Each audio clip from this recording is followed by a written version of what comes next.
This is Karen with newclevelandradio.net, and it is time for Heart Mojo with Melinda Smith. And I'm losing my voice. I have no idea why. So I'm glad, Melinda, that you are here to host your show. So tell us a little bit about your guest. Well, first of all, welcome, Ariana. I'm so happy to have you here. Happy to be here. I guess she was referred to me by a friend because they thought it fit our mission, what she does on, I'm sorry, I got these weird things popping up on my screen. I mean, it sound disjointed. A way to get through people's life challenges, talking about their life, sharing their life. So she has a business called WriteMyLifeBook. Very cool. I love it. And I'm going to let her explain how she got to that. But tell us a little bit more about yourself before we get into what you do. Sure, definitely. So my background is actually in education. So I was a teacher in the classroom for 15 years. And that will kind of delve into the story of where this whole idea of Write My Life book came from. Okay, well, I'm going to put it in your hands and you tell me what you do. Okay. So I work to create community partnerships. And this is a project, like I said before, that had come out of the time that I spent working as a classroom teacher. So during that time, I was working in a community, and we had an assisted living community within the neighborhood that I was teaching. And I had wanted to find a way to bring my students to work with the seniors in that community. And so we came up with all sorts of ideas. And ultimately, what we ended up doing is we ended up creating a program where I would bring the kids to the assisted living community, and they would sit with the seniors, and over a course of a number of weeks, they would get to know the person that they were partnering with, and they would ask them questions and conduct interviews. And at the end of it, they would use that information to create their life story. So this was a project that, I had started about 10 years ago, and has been running ever since. And during that time, it was really incredible to see how the both my students and the residents benefited from the interaction together. So that gave me the idea for Write My Life book. And specifically, we have a program called the Youth Plus Senior Connections program. And so that focuses specifically on creating these community partnerships, linking school-age kids with residents for the purpose of telling their stories. So they're still running the program even though you're not there? They are. So I ended up handing it off to a couple of teachers, and they ended up continuing the program. So, yep, the pilot has actually been going for 10 years. What city is that in? So that's in Talmadge, Ohio. Talmadge. Yes. So do you have any hands-on in it at all? Now I don't. I stay in contact with some of the administration over there, so I hear updates. It's kind of fun. The purpose of the program really is to create that bridge between these two communities. And when you do that, there's so many, possibilities that come out of that.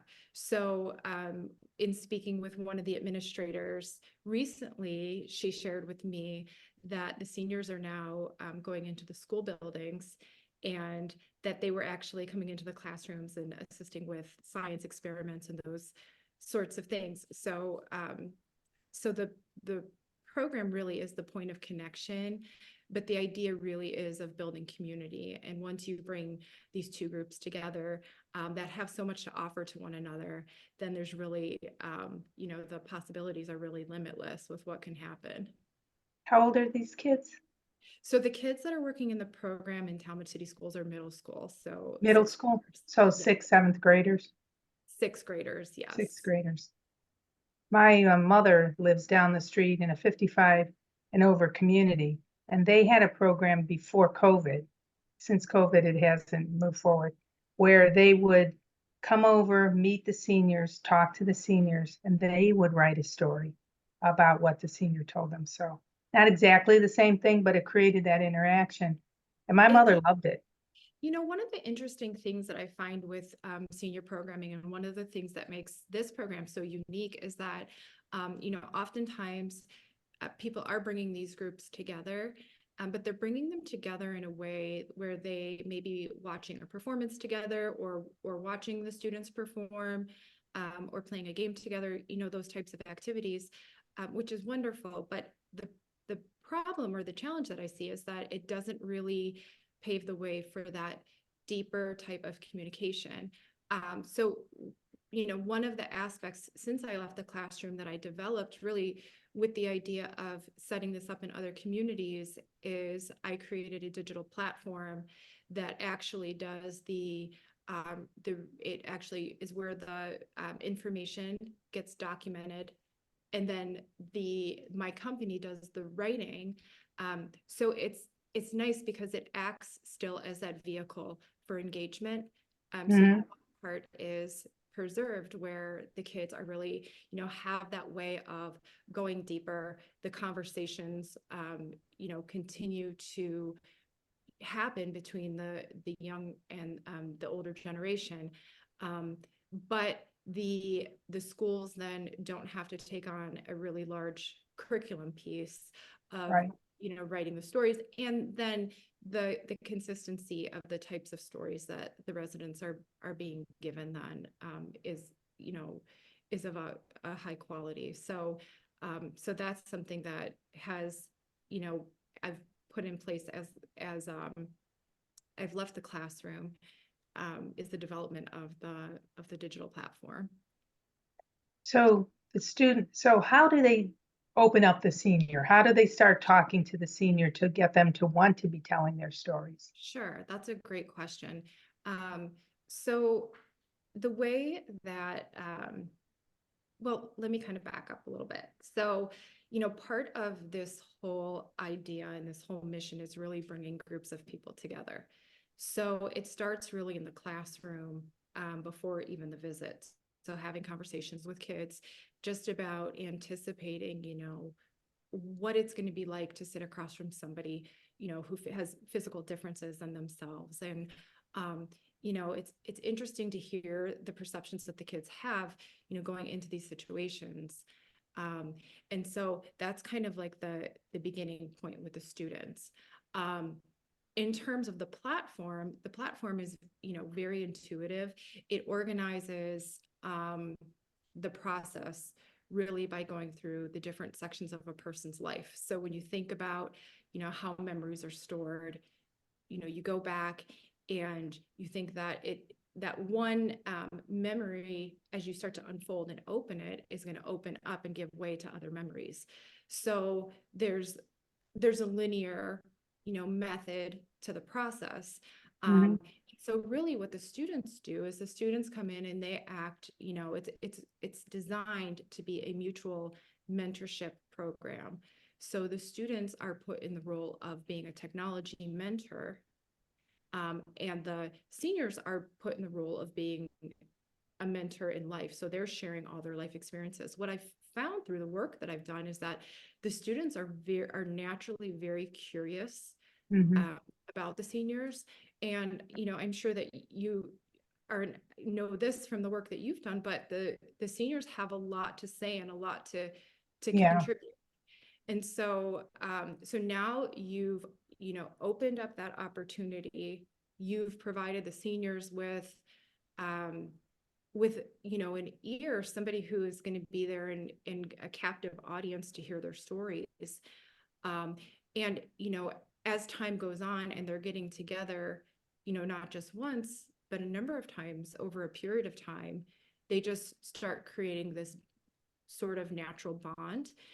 And I think that the thing that happens, you know, that we've all experienced is that as they're sitting across from the person, you know, at first it's an older person that they see, but, you know, as time goes on, they're no longer looking at an older person. They're looking at, you know, Helen or, you know, Sylvia or whoever they're working with. And that sort of, those outward things have fallen away. And now there's really a human connection there.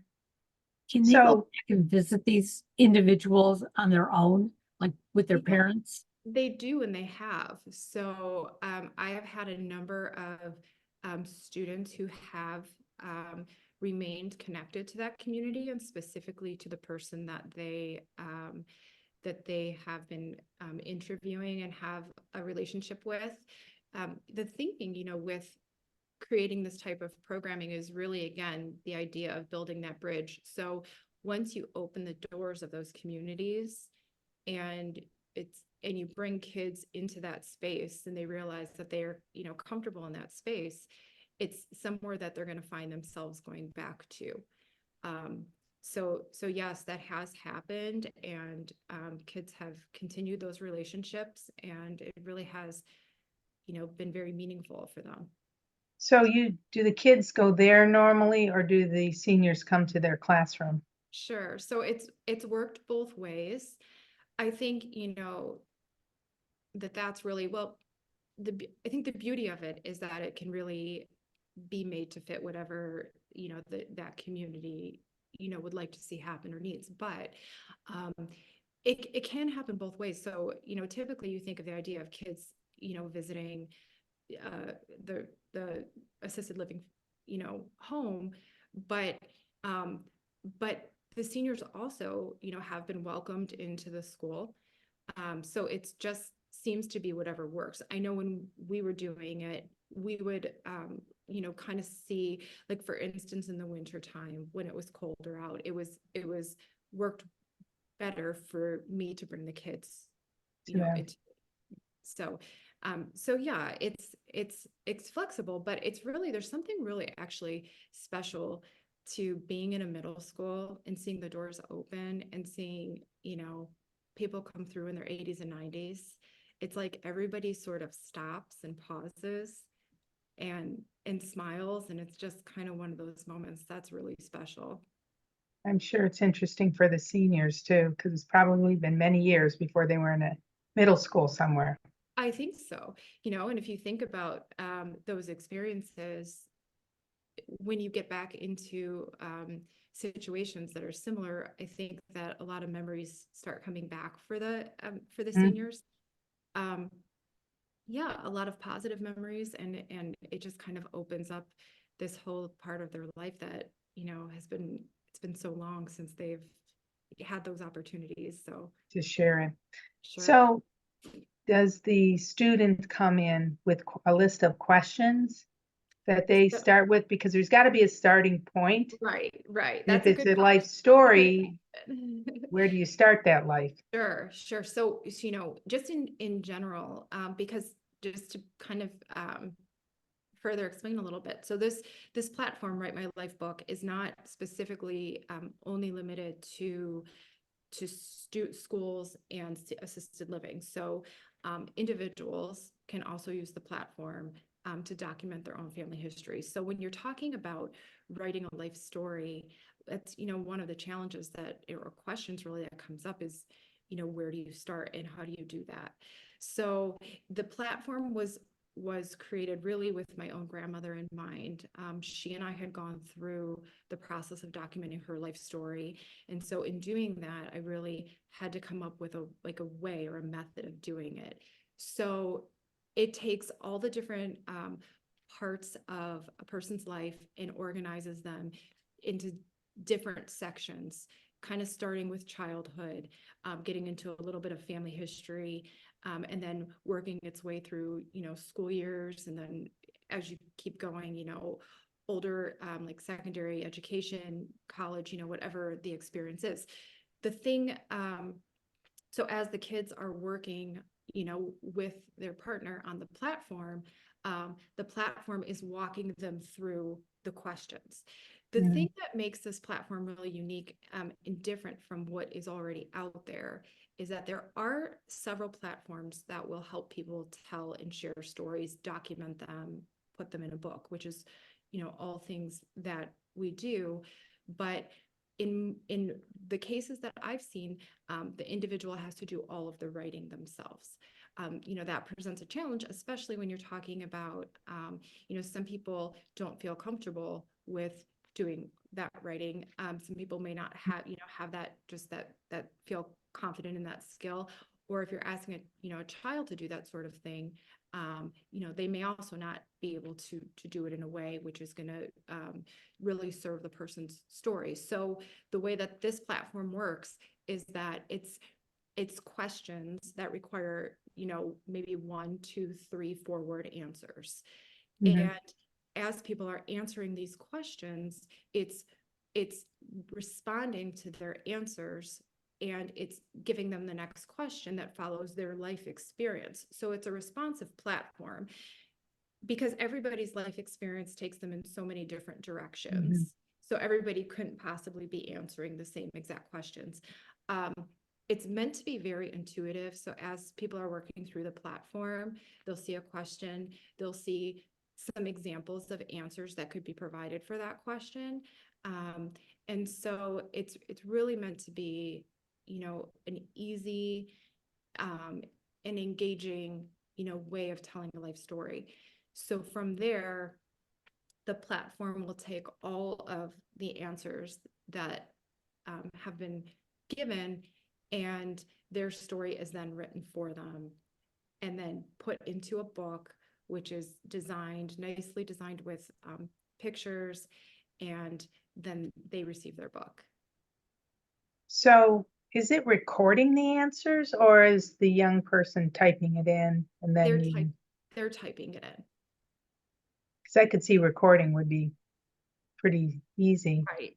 to Yeah. do. You see yourself upgrading to that at I some think point? so. Yeah. I have some ideas. There's so much possibilities now with technology and how, things can happen, and things can be recorded. I've seen, in books, ways that, digital recordings can be stored and accessed. So I do think that those types of things, could all be coming in the future as this, program grows and continues. So Definitely. do they have the opportunity? So there's some questions that prod and move it forward Sure. with history, like were you born in this country? Did you immigrate to this country? Sure. But is there a space for an actual story or a memory? Not just the important things that you'd look for in genealogy, but Right. more personalized stories. So that's a really good question. So yes, there is. So what the process really does is it provides the backdrop of a biography. As they're going through at the end of each section, there's an area where they're able to write. So anything that you haven't been asked about or anything that you want to expand on. And so that is a place for somebody to share a story that they want to go more in depth on. It's nice because it balances having a biography, an actual biography that goes through kind of a linear sort of time and covers the duration of somebody's life. But then it also provides for a place for their own, voice in their writing to be included in the book. So yes, there is that opportunity. Especially with people immigrating here, what they went through, what their parents may have gone through to bring them here. I think that would be the most interesting part, in that portion of the book. Yes, I agree. Yeah, so those stories can be included. So, it is interesting because as I was explaining, there's that biography portion, which I think provides a nice context for a story. What I've seen, done is a collection of memoirs, which is a really, which is nice too, but it's sort of missing the overall like context of where those stories took place. You ever thought of So, taking your program into some sort of spiritual group, whether it be a church or whatever, because Yeah. people really don't know each other. And once you learn somebody's story, there's that bonding. And I can see this being very powerful. Yeah, that's an interesting question. We're actually working with a Jewish federation in one of the cities in Ohio. And, one of the goals there really is that they serve youth and seniors. But when you think of the way that they're all together and they're coming together for celebrations, you know, oftentimes those two groups are not necessarily interacting with one another. So, so they're actually, you know, doing this, and the federation that I'm working with is their plan is to create a library really of all the stories of the seniors there, you know, eventually. And but the one of the exciting things that we were talking about is just that on the high holidays, it would be, you know, really a special thing that now you have these kids and these, you know, older adults that are recognizing and familiar with one another, and now they're coming together, and you can just see that there's these bonds that didn't exist before within an organization like that too. You know, the benefit really is that it's impacting the entire organization, because you're affecting, you know, the younger group and the older group. But if you think about that middle group, it's either typically their children or their parents that are participating. And so, so yeah, we've started into that, and I think there's lots of opportunity to do more of that. Well, it could definitely be like a Sunday school project Sure. because if you're going to Sunday school, your seniors are usually there also doing something else in the building. Specifically for a Jewish community, on a Sunday, you have Sunday school, and then you have the seniors in separate learning groups, whatever that may be for your community. It's a perfect time for them to come together. I agree. And you have everybody already, you know, there within the same organization. I think it really just, you know, strengthens the organization, and helps to do with what, you know, a lot of organizations really want to do, which is really, you know, make connections, pass down, you know, like Information. stories and you know, and faith traditions and all of that. How many sections are there to a book? Because you're starting out, maybe do you go from 1 to 5, a memory, 1 to 10? You know what I mean? How many Sure. sections? That's a great question. So there are 14 sections in a book. Now, not everybody is going to have all 14 sections in their book. So for instance, one of the sections is military. And so if somebody, you know, hasn't served, you know, that section is not going to be included in their book. But a majority of the sections, you know, most people are going to be writing about a majority of the sections. So it really just depends on a person's life experience, what they're going to end up with. I think I heard you mention there's pictures that go in there. Yep. And so where did the pictures come from? Do they bring them? So the pictures, yes. So whatever, really it's photos or artifacts. You know, I've had people include like a wedding announcement that was in the paper. I've had somebody include a report card from school. So all sorts of things that can Only a good report card. right, exactly. So you know, all sorts of things really that can be included that anybody would want to share. And so, yeah, it's just a really like simple process of uploading it through the platform. And then all the design is done through through the creation of the book. So there's no, they don't have to do anything with designing or arranging or anything like that. That's all done. And they're So just, is this done as an extracurricular type activity, or is it part of their program? So There's a it's grade associated with it. sure. So, so this has been designed really as it's expanding in other communities to be, I guess, brought into classrooms for the purpose of helping teachers in school districts to meet the social emotional learning standards. So when you consider, you know, the things that schools really are responsible for doing with children as part of the curriculum, you know, in addition to the academic portion, there's a whole set of standards related to social emotional learning. And, you know, those social emotional learning standards, especially within the last couple of years, are really starting to come to the front of what drives education, because there's a large recognition that, you know, without meeting those social emotional needs, the academic just doesn't, the successful outcomes are not there. So, so when you think of social emotional standards, it's things like learning how to, to be in the community, how to participate in the community, how to just communicate, how to have a conversation with somebody else and work something out. There's lots of standards at all grade levels. And this program really hits on a majority of the social emotional learning standards. So the neat thing really is that these are skills that teachers are working with, within their classrooms with students as they're teaching. And this really then provides an opportunity for them to go out into the community then and use these skills, which, really become like very important for kids, when it comes to, growing up and really having a skill set that they can apply. And so it's providing that type of opportunity. The other thing that's interesting is that because this is life and this is real life that's happening, kids are really learning,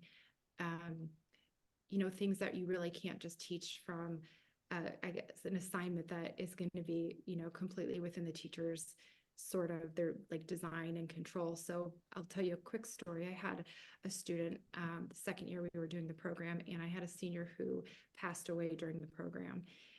And, as a teacher, I always look at, how can I make this meaningful for my kids and, this experience. So I had said to them, well, you had sat down with this, this family's mother, the 2 months before she passed away. So you really have something, that you can offer to the family, and you can write up the interview and give it to the, family. And so the interesting thing was I watched them go and sit down and talk. They came back up to me a few minutes later and said, we were thinking about it and we would really like to reach out to the daughter of the person who passed away and offer her the opportunity to finish her mom's book. That's what So I we was did thinking. that. They wrote to her. I heard back from her. It was amazing. I heard back from her. I think it was a day or two later. I mean, almost immediately. She called me and she was so happy. And just, so, and her, kind of a little addition to the story is that her father and husband of the woman who passed away was also participating in this, having his life story written. And so after losing his wife of 50 years, obviously there was a lot of emotional things that he was going through. And the daughter ended up coming back and saying that I talked to my father into finishing his book because I'm going to finish mom's book. We made a deal. And so we ended up writing, both life stories for that family. But those kids, they left with that experience. That's something that they'll never forget. And they had the opportunity through what was presented to them, this challenge to go through and think, really, how are we going to navigate this and how are we going to make this meaningful? If you're able to teach kids, those types of skills, then you've really set them up to do some really, powerful things. Yeah, no, I totally agree. I also think our families are so scattered today that a child may not have an opportunity to spend time with their grandparents. Sure. Or anybody older in the family for that matter. So this allows them to gain a way to speak to somebody older. So I think if you don't have them around, you never learn to do that. You can be impatient, and seniors don't move quite as quickly. They don't speak quite as quickly. They may say the same thing over a couple of times. They learn that tolerance level and that it's okay. You just learn how to speak to them. They do. I had one student tell me it in this way, that she learned that when she's intentional in her conversation with others, what that she can find that there's more connection than, what connects them is more than what separates them.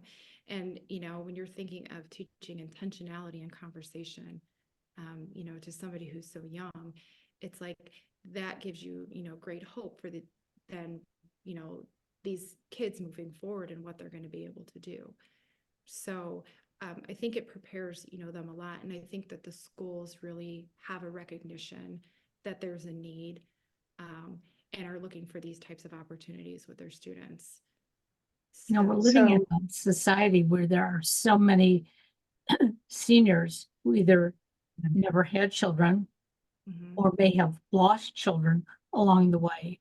And I belong to this one group through ARP, and I hear so many people say, I don't have anybody. And I keep thinking, well, if our children would go into these different facilities, everybody could have somebody. And I know they would learn a lot. When my grandfather was in a nursing home, I used to go, but not just to see him. I used to go from, person to person and say hello, and sometimes ask them to read me a story. So there's so much that this organization, what you put together, can do. Yeah, I've seen, thank you. And I've seen similar, just starting to be in these spaces. When you walk in, it's like there are so many people who are just lonely and they have so much to share. And it really is, I think, honoring them by giving them an active role. So in the role of mentor, so they're not just, it's not a passive thing. It's not just that we're coming in to entertain you. It's that we're coming to you because you have knowledge on lots of things and with lots of areas that these, that kids could really benefit from. Well, especially since in the working world today, the older employees usually booted and nobody respects the experience they may have. And it's true that, the world is new and fresh and computers and all of these things happen very quickly. It may take them a while to understand it, but ultimately they would if they were allowed to continue working. So something like this makes them feel valuable still because they have something more to share. Once they're in an assisted living, there's a whole shift. I mean, I have worked in that industry, and I currently help seniors now. Many of them don't have family. That's why they call me to help. But there's this huge loss for these individuals when they go in. Loss of who they are as a person, their ability to control their environment. You lose all of that. This, to me, would give them a little piece of who they are back because they are sharing their story and give them meaning. Instead of going in there and plopping in front of a TV or being stuck in their room, which frequently happens. I think so. When we used to write the life stories, when I would go back and visit, I would see people, and they may be, in a wheelchair, and they would have their book with them. You could tell that it was really special and meaningful for them. And sure, I mean, there's a whole, you live a whole life. You have so many, things to share. And there's not enough people, even within those organizations that are caring for people to be really a captive audience. Right. So Right. it just makes so much sense then we have kids in schools that, or even other groups, I've worked with Boy Scout troops or Girl Scout troops, or, like you said before, religious organizations. So, that could really provide that for them. And it's just, again, a mutual, mentorship, but really very mutually beneficial to both groups. Have you had other groups that aren't children, like women's organizations, So, people who want yeah, to volunteer? we actually have started to work in now home health care, and I've, and hospice care. So couple things, that really make those both really good sort of fits for this program. Again, doesn't require anybody to have to, have any sort of writing experience. Oftentimes with home health care or, home care, it's really that companionship piece that is really a majority of the way the time is spent. So even, I've seen it with family members where somebody comes and, sometimes it's not always really clear on what can be done during that time, and really what the seniors want to do is they want to talk. So using this platform, it's the same sort of idea, is that you have them now, you have the home health care provider or home care provider in a place where they are providing that listening ear. They are going deeper into, getting to know and connect with that individual. So it's not just, sort of those surface level stories. And it's happening over time. I think, it's a really, a real gift also to families who may not, have the ability because of work or, busy lives, that they're, able to be there. And so now they know what, has been going on, but they're also given this, this book now that they have about their loved one's life, which is, really something that it's one of those things that I see families really treasure. They, it's one, you don't know that you need it, and then you have it, and then you really, value that. Yeah. With the hospice care, it's, similar, where this, this can really happen in a pretty, the amount of time that it takes, it's all there. The whole platform is there, so you don't have to do it over a year's time or over any certain amount of time. So if somebody, is finding that they're in some sort of hospice care situation, and they have that time, it could be a really, valuable way to spend those days and those hours, and really a very positive focus, I think, even Mhm. for the person who's receiving the hospice care, that they Or know that- palliative, which is, Right.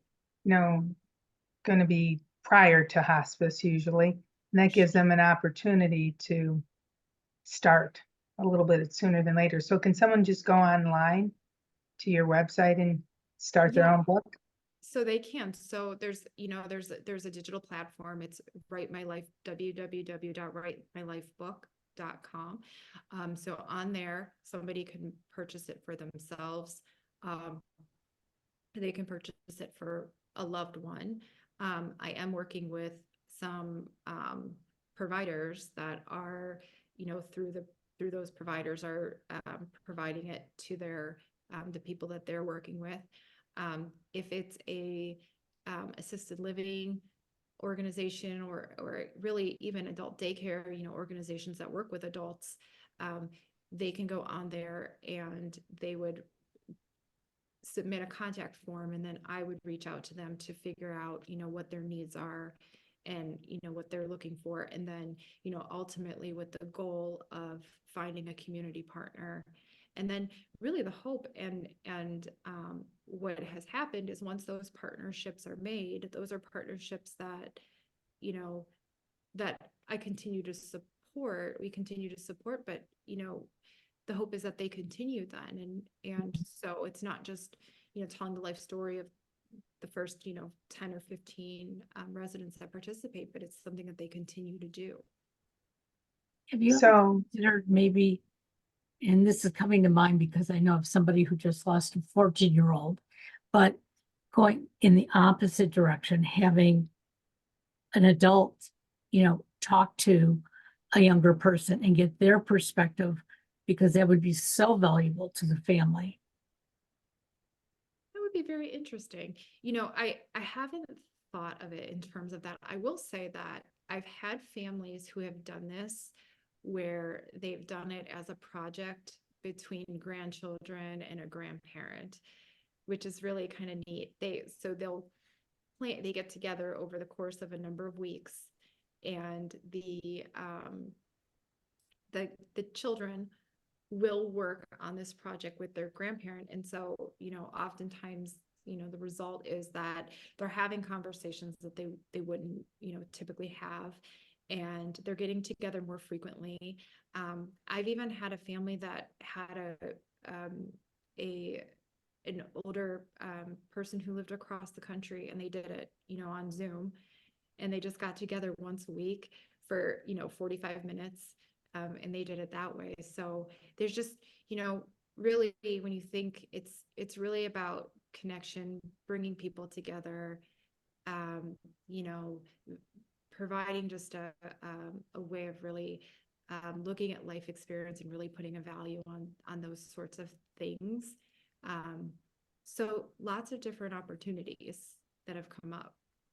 So this isn't free, right? Right.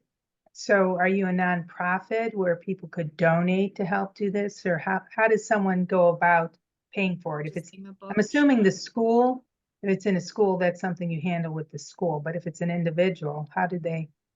So it's priced to be affordable, was my goal.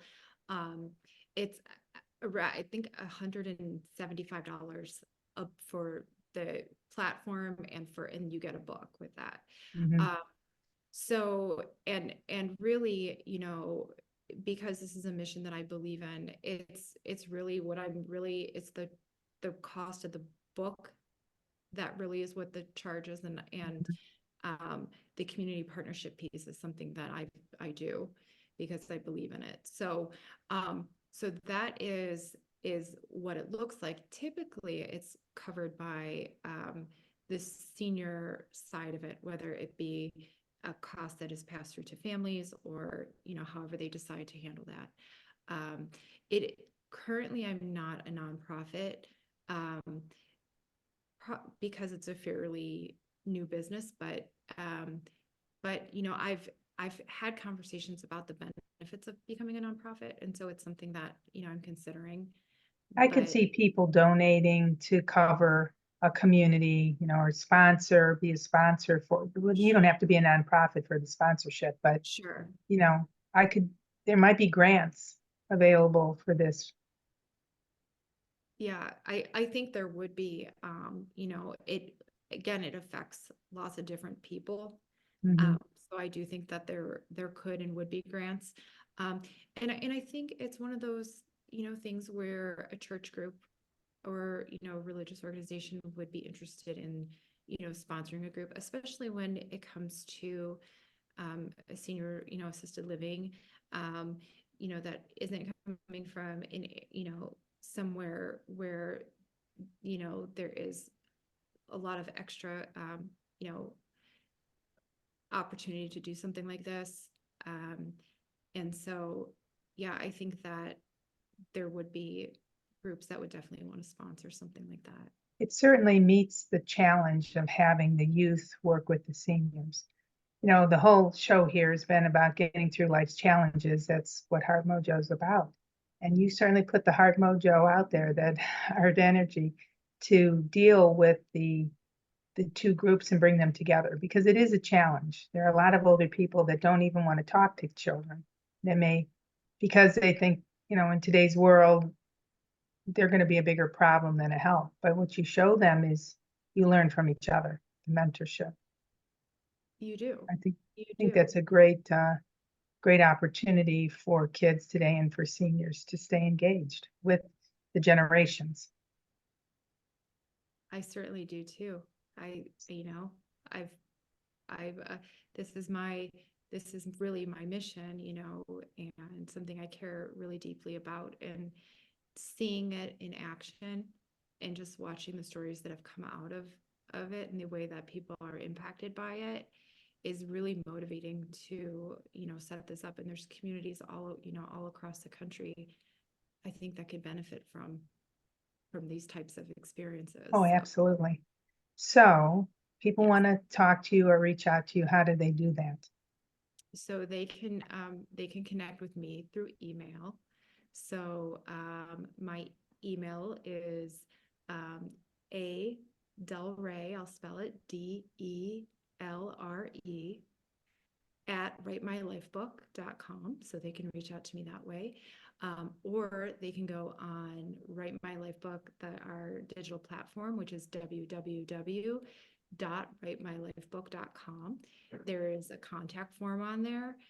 There is an area, if they look under programs, that highlights the Youth Plus Senior Connections program. So they can find more information there, and they could reach out and connect with me via the website.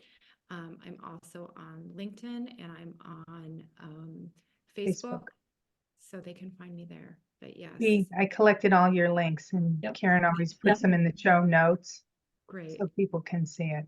I certainly will encourage the people I know that work in assisted living. They're always looking for activities to Sure. do. This is a meaningful activity. Absolutely. If I have anybody, I'll be sending them your way. Thank you, Melinda. I appreciate it. And Well, I our appreciate- time has zoomed by as always, Karen. We get in these conversations and before I know it's time to go. So anyhow, thank you. You have any last words that you want to put out there just to encourage someone to reach out? Really, well, first, I just want to thank you for, having me on your show. And I really admire, what you're doing and using your voice to, find ways to help people overcome challenges. Thank And, you. Just that this is a really meaningful program that, everybody who participates really benefits in, unique ways. And that it has, communities just have a need for it. So I just look forward to seeing it continue to grow and to serve people. And it's just been really exciting to work with. Well, thank you again. I appreciate your time and everything that you've shared. And I have a feeling we're going to work together in some form soon because That would my be great. brain's already thinking about Yeah. all the different things we could be doing to Yeah. help. Awesome. Well, thank you again. And Thank you. Heart Thank you. Mojo will be back in a couple of weeks. Take care now. Have a great night. Bye.